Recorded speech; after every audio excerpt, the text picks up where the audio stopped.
wabarakatuh. Selamat pagi W Move Online Radio. Dalam program Apa Kata Bung Halis pagi hari ini akan membahas tentang masalah kesehatan. Nah, kalau kita bicara tentang kesehatan, ini adalah suatu kejadian yang sangat penting. Dan tentunya saya akan membahasnya ini dengan dua pakar yang sangat care tentang kesehatan tersebut. Pertama, tamu kita yang saya undang pada pagi hari ini adalah Dr. Delyuzar Haris.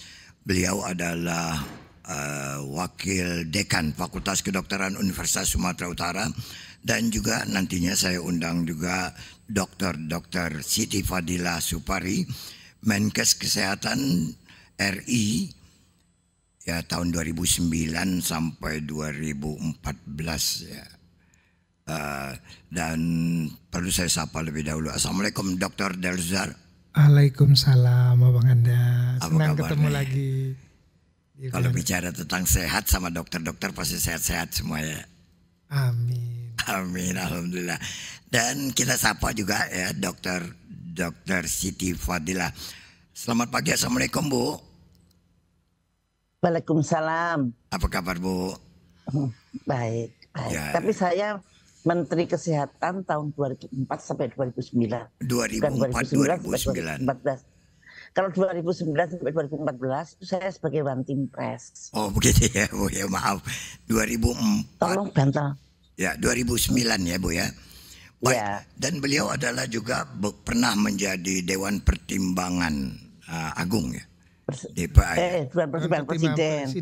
Itu Ya. gantinya departemen, sebenarnya gantinya DPA.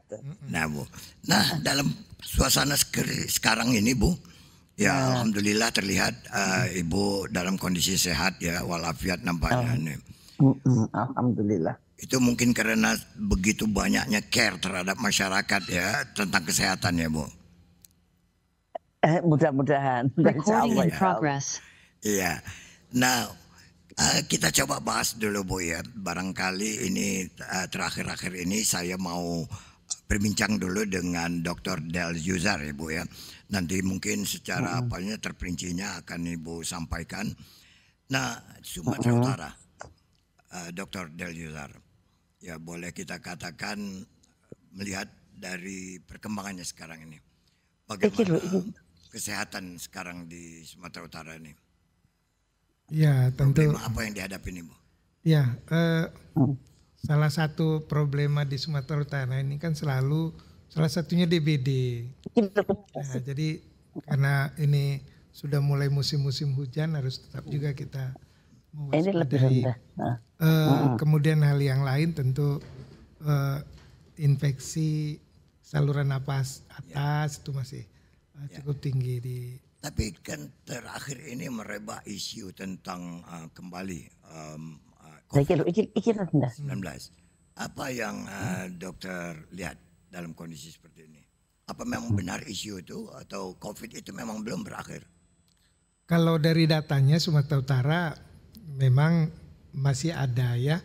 Tapi kadang kan ringan. Sama dengan DKI juga laporan terakhir ada kasus-kasus COVID yang mulai meningkat juga di beberapa negara. Tapi biasanya kan ini juga keadaannya ringan ya. Jadi kalau kita sih belum mengkhawatirkan ya. Tapi untuk itu kita harus tetap memberikan kewaspadaan kepada masyarakat untuk tetap berhati-hati. Dan kalau memang sedang sakit, apalagi ada gangguan seperti flu, ya sebaiknya pakai masker lah. Ya kemungkinan untuk jadi pandemi barangkali sudah tidak lagi ya dokter. Sekarang di masa ini kan kita endemi nih sekarang, kalaupun ada. Jadi mungkin sekarang ini belum terlalu mengkhawatirkan, sehingga kewaspadaan saja yang harus dilakukan. Ya kalau kita dengarkan kemarin tuh bahwasanya DKI ya sudah mulai merebak tinggi katanya kan di DKI. Dan kemudian kalau bicara tentang COVID ini ya boleh dikatakan kita kan sudah pernah melakukan vaksin ya.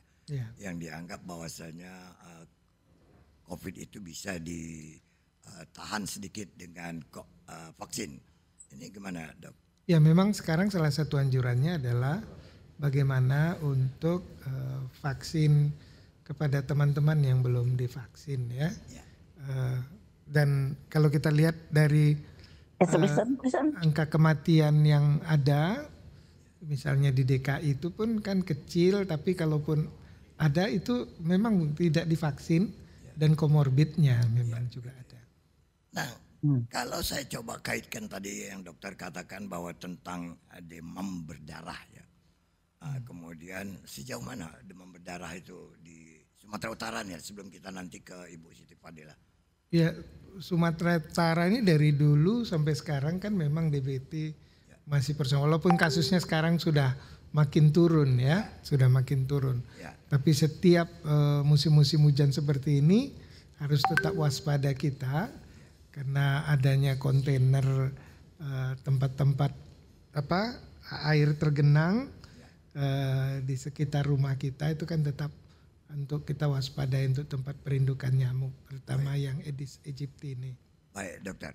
Nah, untuk para movers ya, mungkin Anda nanti ada kepentingan atau keperluan untuk mempertanyakan ini, Anda dapat menghubungi 0852 6077 9177. Kami ulangi, 0852 6077 9177 atau di 0812 6066 2218. Nah, seperti apa yang saya katakan tadi bahwa tamu kita pada pagi hari ini dalam Apa Kata Bung Halis adalah Dr. Delyuzar Haris MKet. Ya, kemudian beliau adalah Wakil Dekan Fakultas Kedokteran Universitas Sumatera Utara. Kemudian ada Dr. Siti Fadilah Supari. Beliau adalah saat ini pemerhati kesehatan, kemudian pernah menjadi Menteri Kesehatan RI periode 2004-2009. Boleh sedikit Bang Halis, kalau hari ini saya nggak bicara sebagai Wakil Dekan ini. Saya adalah Ketua atau Direktur Eksekutif Jaringan Kesehatan Masyarakat. Ya, jadi memang pemerhati kesehatan. Nanti kalau dibilang Wakil Dekannya saya tidak secara formal kapasitas. Nah, dua orang pemerhati kesehatan kita ini kita coba hadirkan pada pagi hari ini dalam Apa Kata Bung Halis. Saya mau ke Ibu Siti Fadilah dulu. Bu, tadi kami selamat pagi Bu ya. Saya Halis Bach. Nah, ini mungkin kita membahas tentang keluarga kita juga ini.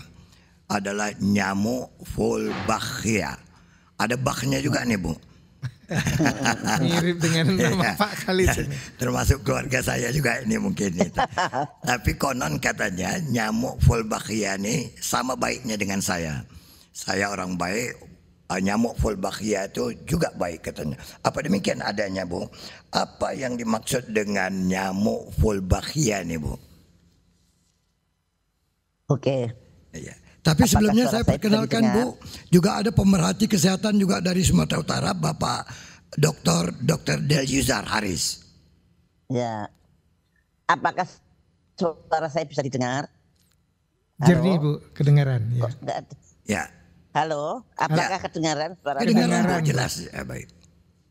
Halo, apakah kedengaran suara Kedengaran. saya? Kedengaran Bu, jelas. Silakan Bu. Jelas. Silakan. Oke, saya mau cerita tentang nyamuk Wolbachia itu dari awalnya. Jadi pada suatu hari lalu itu Bapak kenal Bapak Bill Gates. Nah, Bapak Bill Gates mengendorse atau mendorong suatu NGO dengan namanya World Mosquito Program. World Mosquito Program itu bekerja sama dengan Monash University. Nah, pada tahun 2011 mereka menemukan telur Wolbachia yang disisipkan atau disuntikkan ke nyamuk Aedes aegypti. Itu tahun 2011 dulu. Maka kemudian World Mosquito Program ini mencari oranglah di Indonesia karena Indonesia kan banyak demam berdarah. Begitu penelitian itu sukses di Australia, maka dia kepingin membawa hasil penelitian itu dicobain ke masyarakat. Kira-kira masyarakat mana yang gampang dijadikan uji coba, dan dipilihlah Indonesia, nampaknya begitu. Nah, kemudian mereka bekerja sama World Mosquito program bekerja sama dengan Fakultas Kedokteran UGM. Oleh dengan Fakultas Kedokteran UGM, kemudian mereka menyebarkan hasil penelitian yang dari itu, jadi diimport, hasil itu diimport ke Indonesia, kemudian disebarkan dengan dasar sebagai penelitian di masyarakat. Dan dengan penelitian di masyarakat itu mereka mengklaim bahwa hasil penelitian tersebut bisa menurunkan demam berdarah sebanyak 77%. Suatu hasil yang sangat mengagetkan. Di luar kita harus tanya bagaimana caranya menghitung. Nah itu ternyata hasilnya diklaim menurunkan begitu, dan kemudian dihargai secara internasional sehingga klaim itu harus valid gitu. Dan ternyata memang demikian adanya, Bu. Ya memang divalidkan lah, dimantapkan lah. Kenapa ada kata D-nya itu, Bu? Saya ya nanti jawabannya. Kemudian setelah itu berhasil, nah ini yang bahaya. World Mosquito Program kepengen menggeneralisasi penelitian tersebut ke seluruh dunia. Ya. Padahal penelitian tersebut tidak bisa serta-merta digeneralisasikan ke seluruh dunia. Karena faktor-faktor dari nyamuk itu banyak banget. Ya. Nah penelitian itu metodologinya agak terbatas. Karena pada kurun waktu tertentu, pada jangkauan waktu tertentu, sampelnya juga tidak banyak. Kemudian durasinya hanya 5 bulan. Padahal yang namanya siklus nyamuk itu nggak akan bisa dilihat dengan hanya 5 bulan. Oke. Dan kemudian tidak ada pembahasan epidemiologis yang komprehensif. Oke. Untuk jangka panjangnya. Oh, begitu ya. Tapi yang namanya mereka dalam tanda kutip ini Pak Bill Gates ini pun juga sudah sangat terkenal, bukan sebagai Microsoft Office owner, tapi sekarang dia sudah beralih ke kesehatan dan bisa menggoyang-goyang dunia dan dari ide-idenya dia. Ya. Dan contohnya adalah pandemik yang kemarin. Ya. Nah WMP ini kemudian mencoba uji coba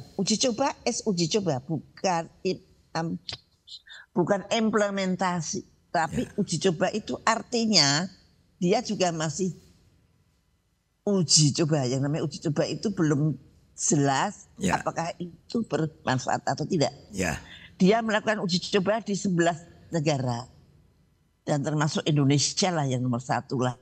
Indonesia, Kiribati, Australia, Sri Lanka, Meksiko, Fiji, Vanuatu, Kaledonia Baru, New Caledonia, Kolombia, dan Brasil. Ya. Nah, itu ada 11. Nah kemudian disinilah saya melihat. Barangkali kalau saya bisa bikin slide bisa. Boleh. Tapi jauh tempatnya, Bu. Slide-nya. Enggak, silakan. Udah siap. Ya. Boleh. Nah, sebetulnya apa yang kita khawatirkan, mereka akan mereplace nyamuk-nyamuk Aedes aegypti menjadi Aedes aegypti dengan Wolbachia. Ya. Lah Aedes aegypti dengan Wolbachia ini menurut teorinya itu yang merah-merah itu di situ kelihatan nggak slide saya? Kelihatan. Yang warna merah ya, Bu. Kelihatan. Oke. Ya yang warna merah ini adalah sudah dengan Wolbachia. Okay. Istimewanya nyamuk kalau kita kita kawinkan nyamuk dengan Wolbachia dengan nyamuk kita, ini nyamuk kita, maka dia bisa beranak, anak nyamuk yang berwolbachia juga. Aneh kan? Ya. Kalau kita makan prebiotik, saya tidak bisa melahirkan bayi dengan prebiotik dong. Ya. Tapi kalau nyamuk ini bisa menghasilkan nyamuk dengan telur Wolbachia juga. Nah, jadi Bu, saya potong sebentar Bu. Nyamuk ini dinikahkan gitu Bu? Apanya? Nyamuknya dinikahkan gitu untuk mendapatkan telur? Iya, telurnya dinyamukkan dulu, nyamuknya dinikahkan. Ini kalau yang normal ini akan beranak menurut hukum Mendel. Tapi kalau dengan ini gene drive itu salah satu jenis genetic engineering atau rekayasa genetika yang prosesnya alami. Ya. Belum banyak dikenal oleh ahli di Indonesia. Jadi saya dibilang bukan genetik, rekayasa genetika, bukan rekayasa genetika. Lah apa ini namanya kalau ibu yang punya telur Wolbachia bisa menurunkan anak nyamuk yang berwolbachia. Nah, kalau sudah berwolbachia dia bisa memberantas demam berdarah. Tapi pertanyaan saya, seberapa persenkah dia akan bisa menjadi merah-merah semua? Ya. Toh yang ada di sekitar kita bukan hanya Aedes aegypti, tapi juga Aedes albopictus juga ada. Ada Culex, ada yang lain-lainnya. Nah, disinilah yang kita namakan epidemiologisnya itu belum komprehensif. Belum komprehensif. Saya coba ke Dr. Delyuzar sebentar Bu. Artinya pemaparan yang Ibu sampaikan ini kira-kira kalau di Sumatera Utara gimana dokter?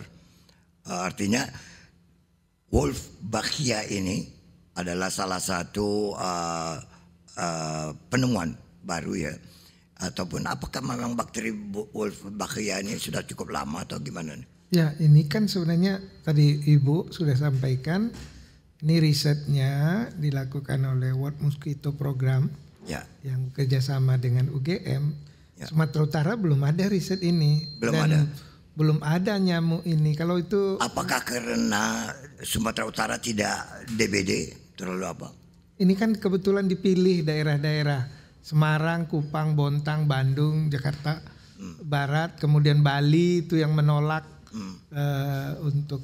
Jadi memang belum ada perencanaan tentang Sumatera Utara. Nggak tahu ya ke depan bagaimana. Tapi belum ada di kita. Tapi saya pikir menarik apa yang disampaikan oleh Ibu Siti Fadila Supari, karena salah satu yang memang digaungkan itu adalah dengan perkawinan ini nanti akan lahir juga nyamuk-nyamuk yang bisa mengurangi DBD. Ya. Tadi dengan teknologi nyamuk Wolbachia tadi. Ya. Jadi generasinya juga ada yang turun dan selalu disebut ini bukanlah satu rekayasa genetik, tapi Bu Siti Fadila tadi sudah membawa satu wacana baru. Apakah ini bukan satu perubahan genetik sehingga bisa diturunkan? Ini yang mungkin perlu dikaji lebih lanjut. Ya. Ya sebetulnya itu termasuk rekayasa genetik. Tapi ini sangat baru, namanya gene drive. Itu baru mulai tahun 2003. Jadi itu termasuk sangat baru, sehingga orang-orang kalau genetika, rekayasa genetika selalu langsung ke DNA-nya. Tapi ini enggak ke DNA-nya, tapi ke tata cara dia reproduksinya. Nah, tapi kelakuan reproduksi itu juga akan menimbulkan kelainan atau perubahan genetika yang sedikit cuma untuk reproduksi aja barangkali. Nah, itu namanya gene drive. Genetikanya nanti akan muncul pada suatu saat. Justru itu yang membuat bahwa penemuan yang dengan UGM itu belum tentu bisa digenerasikan di seluruh daerah di dalam waktu yang tak terbatas. Gitu. Baik. Ini pilotnya. Pada waktu tahun 2022, Menteri Kesehatan membuat suatu keputusan atau SK untuk Semarang, Kupang, Bontang, Bandung, dan Jakarta Barat. Baik, Tapi Bu. tidak termasuk Bali loh. Ibu Siti, Nah, nanti kita tambahkan lagi penjelasan ini, tapi kita harus break lebih dahulu. Baik, Bu. Dokter, kita harus break lebih dahulu. Ya. Dan untuk para movers, ya kita akan kembali lagi setelah yang satu ini. Sudah